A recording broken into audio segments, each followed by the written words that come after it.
Hey guys, hey, welcome back to my channel. So yeah, if you're a returning subscriber, welcome back. Also, once again, thank you guys for 216 subscribers and also the amount of support and love that I got on my last video. It was a somewhat personal and humbling video to post, and I didn't think I was gonna get such great feedback. So yeah, thank you so much and welcome to this story time. So as you can see from the title, this story time is basically going to just be me telling you how I found out that my father had passed away. This story time, this story, the event, the parts of events has happened about 15 plus years, 10 plus years. It happened when I was around 9. I am now 24 going on 25. So yeah, it's still a touchy subject for me just because I don't ever speak about it, like, ever. It still is a touchy subject for me, but it's something that I can't speak about, I hope. So yeah, I'm home alone and everything, and that's usually when I do record my videos. So yeah, so it was April 9th around, no, April 9th 2009 or 2010. I was either 9 or 10 years old. I don't remember vividly just because it was a traumatic experience for me. So I'm gonna go 2 weeks or a week before he passed away. So a week before he passed away, I remember he had got home from work. At that time, my mom was an alcoholic, a really hard using alcoholic. So yeah. So at that time, my mom was really heavy on alcohol. I don't know if I can or cannot say that on here, but it's the truth. So she was abusing intoxication. I don't know. So yeah, 2 weeks of that, they got into an argument or whatever the case may be. He ended up calling the cops on her because she grabbed a broomstick and started hitting his brand new Chrysler 300 that he bought. He bought it, crashed, and then rebuilt it. And it was like brand new. He didn't even have like a week with the car. Like, that was his like baby basically. And he was working 2 jobs at that time, a security job. And yeah, he was like, no, this is enough, I can't deal with this. And he called the cops on her. But then they like released her the following day, whatever. Like, the cops basically knew my mom by name. Like, they already knew my dad and my mom by name. Okay, it was crazy. So yeah, I remember that. And then fast forward, me and my mom moved out of the the home that we were living in with my dad. We moved out. She took me with her just because he was always at work, and it's like he couldn't be there every single day. Like, he would leave to go to work super early in the morning and come back super late at night. So like, I wouldn't even be seeing him anyways. So I believe that's the reason why my mom brought me with her, which I didn't mind anyways. We then moved into my grandparents' house with them. They didn't like that my mom was an alcoholic. They were always talking down on her, talking down on my dad. Mind you, my dad was nothing but nice to them. So yeah. So like I said, this is just a little backstory before the events. So we moved, they got into a fight, we moved into my grandparents' house. Within that week, my dad had called because it was supposed to be his day to the following day. No, that day that he called, the night that he called was supposed to be the night that he was supposed to pick me up. But once I got home from school, I just fell asleep. I knocked out. I was too, like, I don't know, my body was just drained, I guess, from elementary. I don't know. But I vividly remember him and my mom speaking on the phone because she had him on speaker. And he's like, oh, I really want to see his Manny, like, like, can you at least wake her up? Maybe I can, like, still go pick her up, like, I want to have my daughter. And my mom was like, you know what, she's super tired, she's not even waking up, like, it's fine, you can just come pick her up tomorrow, because I think the following day was going to be a Saturday. So that's the agreement that no, it was going to be a Friday. It was going to be a Friday because that was a Thursday, and it was going to be a Friday because I remember the day that he passed, the day that we found out the news, it was on a Friday. But yeah, that was on a Thursday. When he called, asked to come pick me up, I was asleep, wasn't waking up. My mom said come the following day, pick her up from school, and then I'll be able like to be with my dad that day. So that Friday, he was supposed to bring me a camera, one of those like snapshot cameras, like the little yellow black ones. I cannot remember for the life of me of what they're called, like little Polaroid cameras. I don't know, but the yellow black Polaroid cameras are like this big. You like shoot a quick little picture and then you go to Walgreens and then they print it out, like those type of cameras back in the day, you know, 09, 010. So I remember the office telling me that my dad had brought the camera to the front office. When I went to pick up the camera, he wasn't there. So it's not like I could hug him or say, hey dad, or nothing like that. Like I couldn't because he left. He had to go to work. Like within that, like he was already late for work. He was literally only there just to drop it off. So he dropped it off. I got the camera from the office, went through my school day, but something within me did not feel right. I knew my dad, like something in me even at that age knew that my dad was gone. Like I knew something was wrong, okay? In my spirit, I knew something was wrong, right? So yeah, I'm going throughout the school day, not talking to nobody, but not even because of that, because of the way that I felt. I'm an introvert. Like I don't speak to anybody. I'm really shy. Like I keep to myself. Especially in elementary, I used to get bullied really bad, and I just kept to myself. Like I just kept to myself. So, that Friday after school, my babysitter picked me up, and she's like, have you spoken to your dad or your mom? And I'm like, no, I haven't. So we walked to my grandparents' house, because my elementary and my grandma's house was like, my grandma's house was here, my elementary was here. You would just walk right across, like literally. So my babysitter was gonna take me to her house, which was then again like a couple houses down. But she's like, no, I'm just gonna drop you off at your grandma's house. Your mom only wants me to pick you up anyway today, so it's fine because you're going with your dad. Because mind you, my dad was supposed to pick me up, but I was still there waiting because he didn't pick me up. He couldn't pick me up.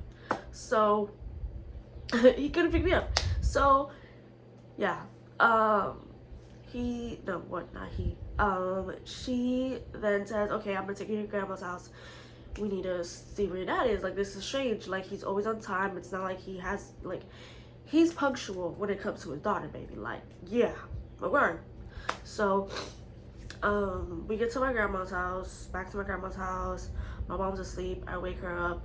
She also then has a bad feeling because my dad, for one, is going to pick up the phone, especially when it's from my mom. No matter the relationship, he's going to pick up the phone. So that was one red flag. Him not picking me up from school was another red flag. Okay? That's it. So, I'm just letting this clip go all the way through. It's already at 7 minutes. But, so yeah. He didn't pick me up from school. He wasn't picking up the phone. We knew something was off. I then vividly remember my grandma saying, I don't know why I vividly remember her saying this or why she said it. I mean, I know why, but like, I don't know why she said it. But she says, I think he's dead. And I'm just like, little old me didn't think nothing of that. But I guess it clicked in my mom's head because she's like, nope, y'all don't want to take me to the house because the house was like 20 minutes away. Y'all don't want to take me to the house. Okay, me and my daughter gonna get on the damn metro bus and we're gonna go. And that's exactly what we did. We got on the metro bus. She was already crying. My mom was already crying. I was like this, like isolated from everything. Like my mind was blank. A 9-year-old. I was just blank because I didn't want to face the reality of my feelings. Right? Like I was a daddy's girl. I will forever be a daddy. Sorry. Okay. I didn't want to cry on camera. Sorry. I just. Okay. I'm sorry.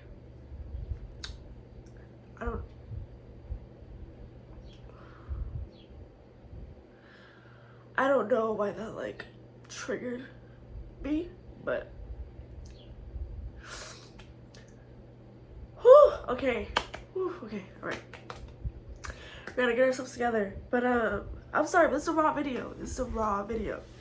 Like I said, I don't speak on this subject like ever really. So me making this video is like super hard. But okay, sorry. Raw emotions. Sorry, raw emotions. But like I was saying, my mom was already crying. I was super isolated. When I'm trying to like not choke up on my words, but it's not really working for me. So as soon as the bus stopped at the stop that she needed to, which literally you could see our house right there, all I remember seeing is like a bunch of police cars, the yellow like crime scene tape, all of my aunts, all of my uncles. Mind you, I was supposed to be with him that day. My cousin, my oldest cousin was the one that found him, you know, in his own, yeah. Alright, you guys, I'm back. Blew my nose and everything. Okay, so, okay, so, like I was saying, when we got there, well, like I was saying, my cousin was the one that found him, in his pool of, you know, I'm not gonna say that on here, but, yeah, I knew what happened, or okay, so when my mom saw that, we immediately got off the bus, and she just fell to the floor. Obviously, she fell to the floor, started screaming, started crying, like, because she knew, like, we knew. And for my aunts and stuff to just come running to us, that kind of just gave me confirmation.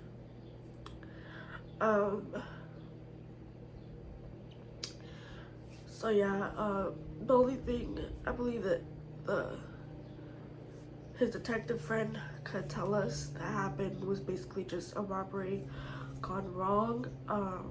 I believe they shot him like, I think 2 times or 3 times, I'm not really sure.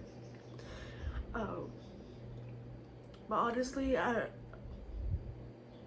kind of grateful that I wasn't there, just because I wouldn't be here right now doing this story time with you guys, for you guys, for myself. I'm mainly doing this for myself because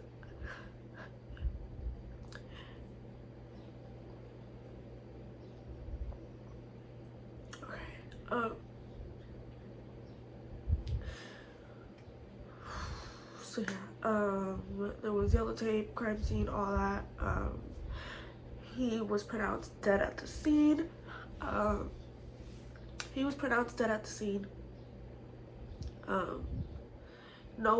of the neighbors or anything that were home at that time, none of them called the ambulance, none of them called the cops, nothing.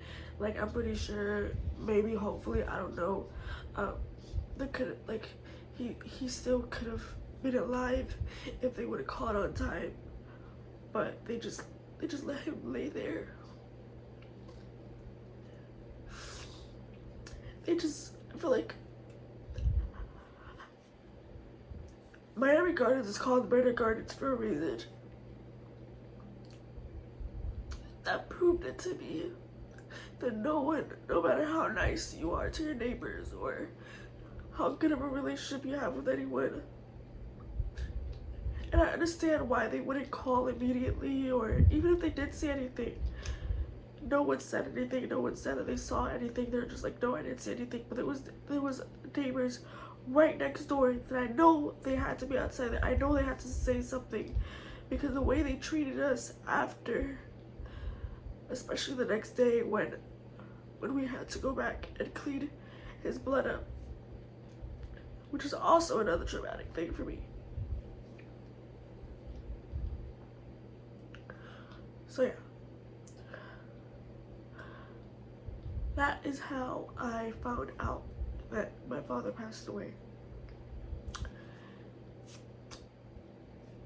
If you're a young girl or a woman in general and you still have this traumatic experience, or your father has passed away recently and you're just like, how am I gonna, especially when your daddy's gone, you're just like, how am I gonna continue with life? It's hard. It's hard, especially when you don't speak on it, obviously, as you can see. But yeah, I'm just gonna leave this here, and thank you for watching. Hopefully this story time